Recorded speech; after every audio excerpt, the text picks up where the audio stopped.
En España padecen ELA, esclerosis lateral amiotrófica, unas 3.700 personas, de ellas 150 están en Aragón, están en nuestra comunidad. Los pacientes necesitan cuidados, atención que se va prolongando y su esperanza de vida de media es de entre 3 a 5 años, pero solo el 34% de esos pacientes consigue sobrevivir más allá de esos 5 años. Como decimos, cada vez más la atención que esos pacientes necesitan se va intensificando hasta llegar a depender 24 horas de ayudas de su entorno, también de cuidadores, de fisioterapeutas, de psicólogos. Y eso supone un gasto. Por ejemplo, para una persona de segundo grado, de atención de segundo grado, tiene que destinar unos 40.000 euros al año a esas necesidades, pero en ayudas solo recibe 90 euros al mes, o lo que es lo mismo, unos 1.080 euros al año en comparación con esos 40.000 euros que, como decimos, necesita para atender todos esos cuidados. Vamos a hablar hoy de este asunto y nos acompañan en el plató María Ruiz, de la asociación Araela. ¿Qué tal? Muy buenos días. Buenos días. Y también está con nosotros José Luis Capablo, es neurólogo y coordina la unidad de ELA del Hospital Miguel Servet. Hola, buenos días. Muy buenos días. María, en tu caso, además de estar en la asociación Araela, ¿no?, eres afectada porque tu marido, ¿no?, sufre ELA. ¿Cómo se convive tras el diagnóstico de una enfermedad así? Pues el diagnóstico es demoledor porque todo el mundo se informa, sabe lo que es la ELA, ves que no tiene cura y es difícil aceptarlo y convivirlo. Más aún si tienes 3 hijos adolescentes, que se complica un poco más la vida, pero bueno, intentándolo llevar lo mejor posible. Entiendo que, claro, es una situación, como decías, ¿no?, por mucho que conozcamos, al final es como todo, ¿no?, cuando te toca de cerca, la vida cambia totalmente, se replantea, ¿no?, todo lo que, pues tus esquemas de vida que tenías hasta ahora. Sí, sí, así es. Hay que replantear todo, priorizar unas cosas que antes no priorizabas y aprender a convivir con una persona totalmente dependiente y toda la familia echa una mano. Gracias a Dios yo tengo suerte de tener apoyo económico por parte de mi familia y tener 3 hijos maravillosos que me ayudan un montón y un marido que está siempre sonriendo y facilita lo que es esta enfermedad. Dentro de por sí es muy, muy triste y hay que echarle muchas narices para sacarlo día a día. Facilita mucho porque, como decíamos, ¿no?, el coste, poníamos un ejemplo, ¿no?, de un paciente en grado 2, el coste es brutal porque, claro, hay que adaptar la vivienda, las necesidades del paciente, también, pues, bueno, lo que tenga que aportar el entorno, ¿no?, frente a lo que a día de hoy se recibe de las administraciones. Sí, sí, así es. Se recibe muy poco por parte de las administraciones, la familia es la que hace el esfuerzo, el cuidador principal, yo porque estoy ahora teletrabajando y puedo echar mucha mano en casa, pero si no fuese por la ayuda de mis suegros o mis familiares directos que nos ayudan con las cuidadoras, porque claro, mi marido necesita atención ya todo el día porque no puede hacer nada por sí mismo.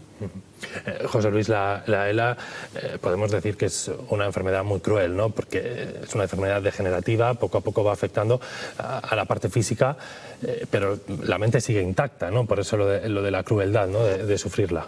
Claro. Es una enfermedad neurodegenerativa y las neuronas se mueren prematuramente. Si esas alteraciones ocurrieran a los 90 años lo entenderíamos, una atrofia muscular, ¿no? Y tienes razón, habitualmente se mantiene la capacidad intelectual, pero el movimiento del pensamiento es otro tipo de movimiento también. Allí hay neuronas que gestionan el pensamiento rápido y entonces sí que hay alteraciones que nosotros llamamos frontales, trastornos caracteriales, como un adolescente se puede convertir el paciente, y hay un 10% que puede haber un deterioro intelectual, pero en el resto la mente está activa y es como siempre, sí. Actualmente no tiene cura, por tanto, una vez que se detecta, ¿no?, entiendo que tratar de paliar los síntomas, ¿no?, es a día de hoy donde se ponen los esfuerzos, ¿no?, una vez que se detecta la enfermedad en el paciente. Claro, nuestro interés es que el diagnóstico sea lo más rápido posible, para evitar diagnósticos alternativos que podrían hacer daño al paciente y para que la familia y el paciente no sufran por la ignorancia de algo que ven que progresa sin que lo diagnostiquemos. Va dirigido también a la medicina paliativa, la fisioterapia, la rehabilitación y luego el dar ese acogimiento a las familias para que psicológicamente también pues, podamos ayudarles. el tratamiento farmacológico es muy pobre en este momento, aunque hay mucho dinero en investigación. Sí. Recientemente se aprobó por unanimidad una proposición de ley en el Congreso que trata de facilitar algunos aspectos, ¿no?, del día a día, por ejemplo, reconociendo el grado de discapacidad, esa atención preferente, que es una de vuestras reivindicaciones, ¿no? Suponen, aunque sea un poquito, un avance en este sentido. Por supuesto, porque a veces como se demora mucho el diagnóstico y también entonces se retrasa mucho que te den la discapacidad o la dependencia. Con esta nueva ley por lo menos conseguimos que se haga un poco más rápido todos estos papeles para poder conseguir una mejor ayuda, porque hay afectados de la asociación que han fallecido lamentablemente sin recibir ningún tipo de ayuda por demoras en los procesos administrativos. Para que, digamos, la burocracia no sea una traba más, ¿no?, a la hora de afrontar este proceso tan duro, ¿no? Sí. Y es un primer paso que, a tu juicio, como persona afectada, también como miembro de la asociación, ¿qué creéis que hace falta? ¿Cuáles son las primeras medidas que se deberían abordar para ayudar a esta atención, ¿no?, que necesitan los pacientes y su entorno? Evidentemente, una de las cosas más importantes es que te concedan la discapacidad y la dependencia para poder tener ayudas, aunque son mínimas las ayudas. Lo único que sí que reivindicaríamos sería que nosotros a la sanidad les salimos muy baratos, porque como no necesitamos ni hospitalización y casi todo se hace en casa, pues simplemente algunas ayudas para poder mantener con una vida digna a los afectados que así lo deseen y no tengan la suerte de tener una red familiar que aporta económica y físicamente ayuda al afectado. Porque no hay que perder de vista que todos los afectados al final se quedan sin moverse y entonces necesitan ayuda para todo, 24 horas. Y entonces mantener a una persona en buenas condiciones, con una atención continua durante 24 horas, es mucho gasto económico, independientemente de todos los aparatos que los familiares estamos aprendiendo a utilizar y a ser unos pequeños auxiliares de enfermería en casa obligatorios. En ese cambio radical, ¿no? Un cambio radical, la casa se convierte en un hospital.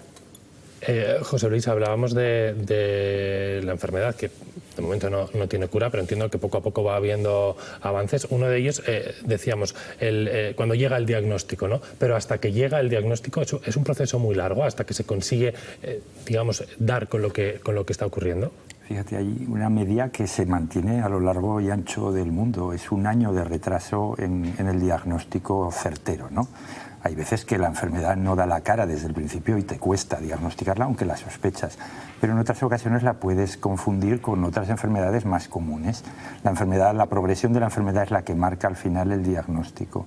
Y luego ya está la rapidez de los equipos neurológicos, y en eso estamos trabajando también, en hacer un centro y una red de nodos en Aragón para que el diagnóstico sea rápido y certero. En este sentido, como ayuda, en su caso, ¿no?, coordina la unidad de la ELA aquí en el Hospital Miguel Servet.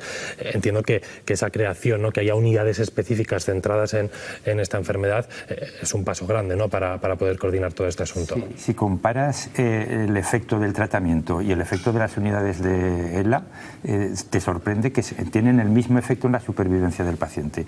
El tratamiento médico provoca una mejora y el que estemos todos coordinados provoca una mejora similar en la supervivencia. Ahora estamos tratando de hacer hemos hecho una unidad aragonesa centrada en uno de los centros del Hospital Lozano Blesa y con nodos en todos los hospitales de Aragón para tener una respuesta coordinada de todos los neurólogos, porque no es lo mismo ser un paciente de ELA que está en Bielsa o en Plan que uno que vive en la calle en el Paseo de Sagasta. Entonces, la calidad al menos de nuestra asistencia debería ser equitativa. Claro, porque estar lejos, ¿no?, del centro hospitalario donde te puedan prestar el servicio, el diagnóstico, ¿no?, había complicado un poco más la situación, ¿no? Sí, la complica mucho, tanto para las asistencias que requieren los pacientes en sus domicilios como para las actividades terapéuticas de rehabilitación, del logopeda, del terapeuta ocupacional, que hay áreas donde esa distribución de recursos no está tan bien compensada como en el centro de Zaragoza. Hemos hablado de esas 150 personas que actualmente en Aragón padecen ELA. Una de ellas es Jorge, un zaragozano de 48 años que lleva 6 meses con la enfermedad. Su vida cambió 6 años. 6 años, perdón. Su vida cambió radicalmente, ahora depende de su mujer y de 3 cuidadores para poder comer o beber agua. Cree que la nueva ley supone un gran paso, pero considera que todavía queda mucho por hacer. Triatleta, inspector de policía y padre de una niña de 8 años. Era la vida de Jorge cuando hace 6 años le diagnosticaron ELA. Desde entonces su cuerpo se ha ido deteriorando de forma lenta. Pues acaba siendo una persona totalmente dependiente, ¿no? Con su cabeza en su sitio, que quizá es lo más cruel de la ELA, ¿no? Durante este tiempo su hogar se ha convertido en una UCI. Hacer frente a su enfermedad les cuesta unos 40.000 euros al año. Hay 2 respiradores, un tosedor, un aspirador de flemas, un nebulizador. Me tuve que comprar una cama articulada y adaptar mi casa. Que la palabra ELA entre en el Congreso de los Diputados para ellos es un gran paso. La ley de la ELA es un paso gigante en nuestra lucha diaria contra la ELA y en dar visibilidad a nuestra enfermedad, gran desconocida por la sociedad. Jorge podrá beneficiarse, por ejemplo, de la unidad especializada que se ha creado recientemente, pero es insuficiente. Denuncian que no tienen la asistencia que necesitan. El fisioterapeuta no entra en la seguridad social, el logopeda no entra en la seguridad social, la psicología no entra en la seguridad social y para ellos es básica.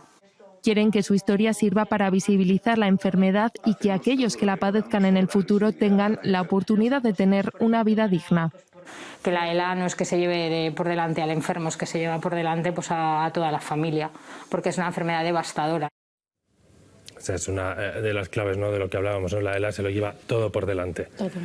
Todo, afecta a todo, desde la unidad familiar que convive con el enfermo de ELA hasta padres y familiares, porque siempre tienes que pedir ayuda y psicológicamente es muy duro. Es muy duro ver cómo una persona joven normalmente va perdiendo todas sus facultades, se va muriendo poco a poco y no tienes nada de esperanza. Lo único que te queda saber si llegará a los 5 años o no.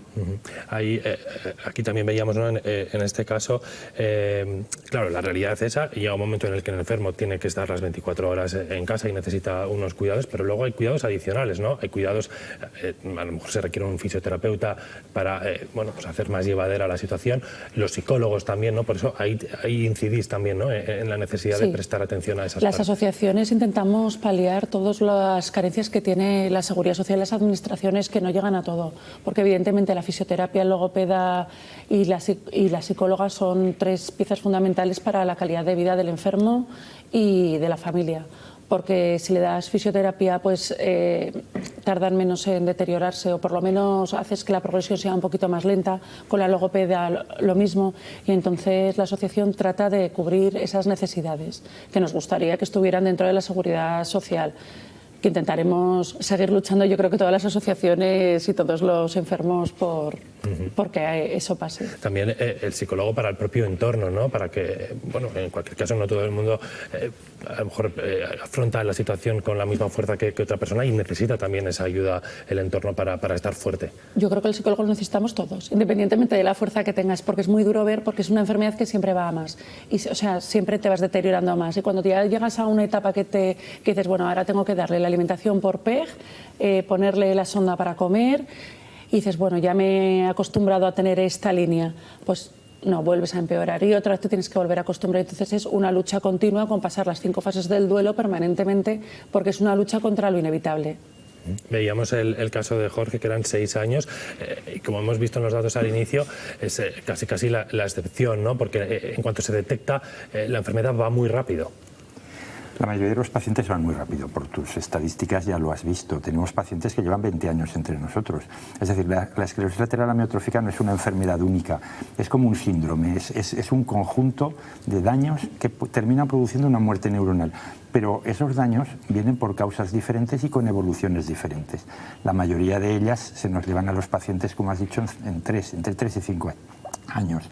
Pero hay otros subgrupos que tienen evoluciones más dulces. Entonces, el problema es lo que decía Ana, que el paciente que se reequilibra para un cambio, unos meses después se está reequilibrando por un cambio todavía más duro que el anterior.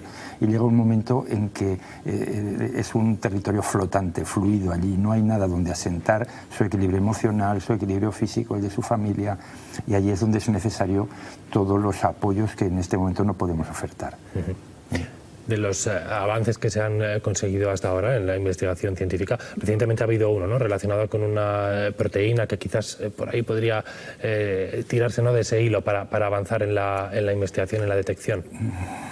Como te he dicho, hay al menos 25 genes que pueden producir la enfermedad y multitud de cadenas metabólicas.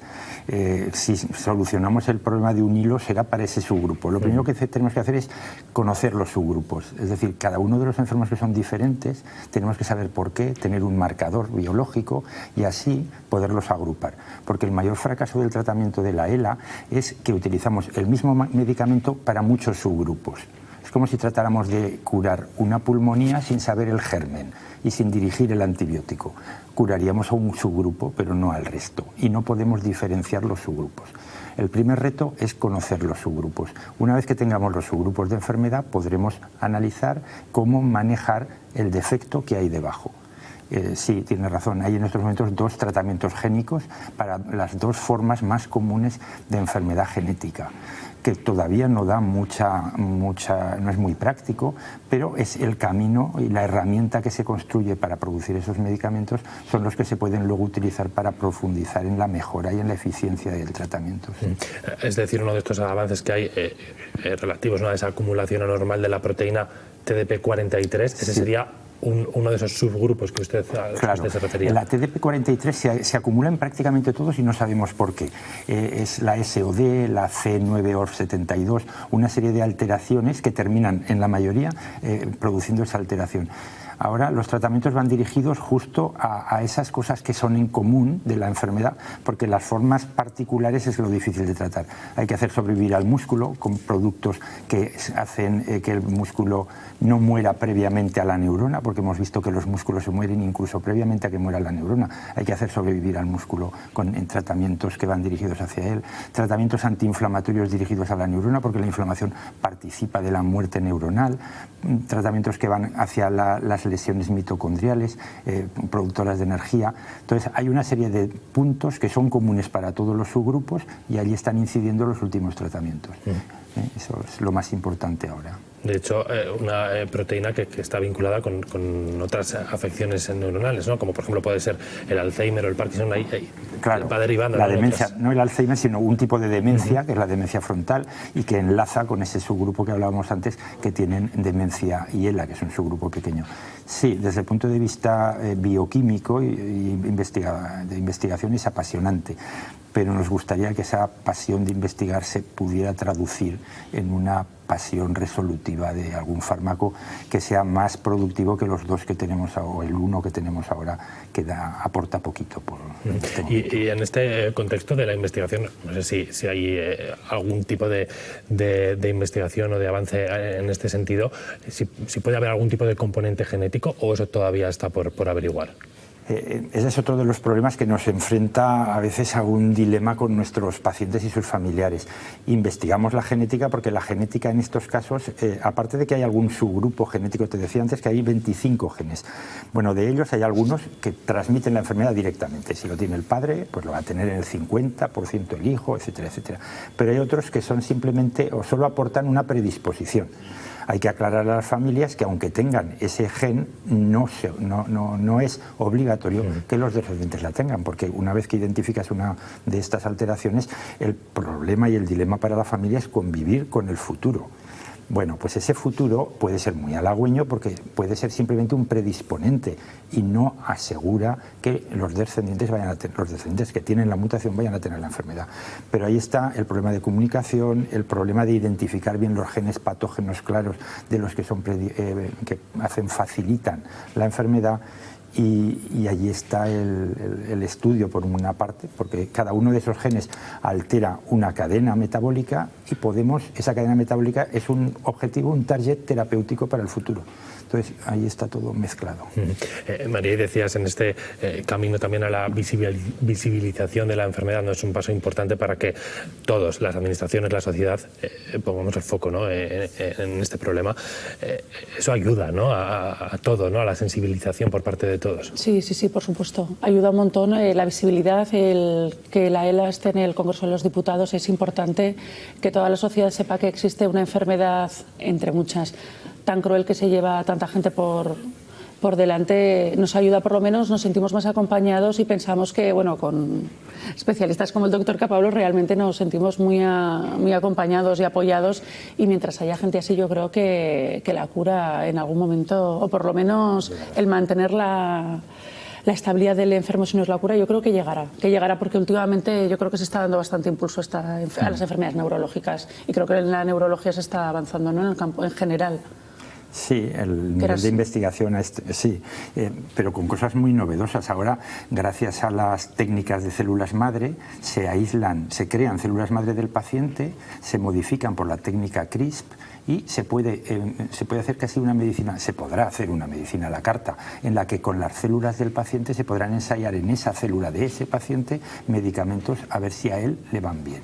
Esos son avances que están llegando con las nuevas técnicas de investigación que están en marcha ahora. También con las donaciones, ¿no? Algunos de los avances que comentábamos se han podido realizar gracias a la donación, ¿no?, de algunos de los pacientes de ELA que han fallecido, y que eso ha ayudado, ¿no?, a profundizar un poco más en la hay un banco de cerebros en España, en cualquier país, hay bancos de cerebros donde las líneas de investigación se pueden hacer in situ, no en un animal que tiene una alteración genética que recuerda a la humana, sino en células humanas, y eso ayuda, da un salto cualitativo importante. Pues José Luis y María, ha sido un placer. Esperemos que también esta entrevista haya servido para visibilizar un poquito más. Seguro que sí. Gracias a los dos. Os lo agradecemos. Nosotros repasamos en este punto la previsión del tiempo con David.